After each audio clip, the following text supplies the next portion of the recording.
મિત્રો આજના વિડીયોમાં હું તમને ખોડિયાર માતાજીનું જે ધામ આવેલું છે માટેલ તે મંદિર અને તે ગામમાં જે પાણીનો માટેલિયો ધરો આવેલો છે તે પાણીના ધારાની અંદર ખોડિયાર માતાનું સોનાનું મંદિર છે।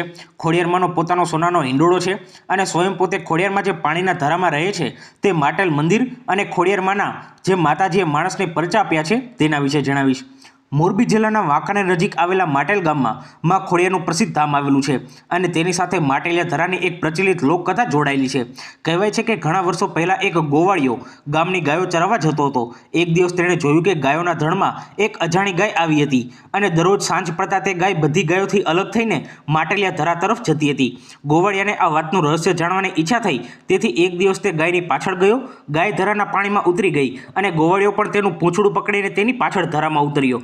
લોકવાયકા મુજબ ધરાની અંદર તેને એક અદ્ભુત દ્રશ્ય જોવા મળ્યું। સોનાનું મંદિર, સોનાનો હિંડોળો અને તેના પર ત્રિશૂળ ધારણ કરીને બેઠેલા માં ખોડિયારના દર્શન થયા।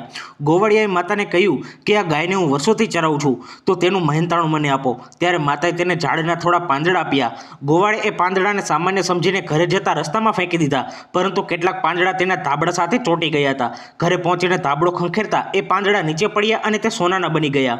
આ જોઈને ગોવાળને સમજાયું કે ધરામાં તેણે જે જોયું હતું તે કોઈ સામાન્ય સ્થાન અથવા સામાન્ય જગ્યા નહોતી। તેણે આ વાત રાજા સુધી પહોંચાડી। રાજાએ ધરાનું પાણી બહાર કાઢીને સોનાનું મંદિર શોધવાનો પ્રયાસ કર્યો। લોકકથા અનુસાર પાણી ઓછું થતાં મંદિરના સોનાના શિખરનો અંશ પણ દેખાયો, પરંતુ ત્યારબાદ માતાજીની દેવી શક્તિથી ધરામાં પાણી અચાનક ફરી ભરાઈ ગયું અને રાજાના માણસો તે મંદિર સુધી પહોંચી શક્યા નહીં। આ ઘટનાને માટેલમાં માં ખોડિયારના એક મોટા પરચા તરીકે માનવામાં આવે છે।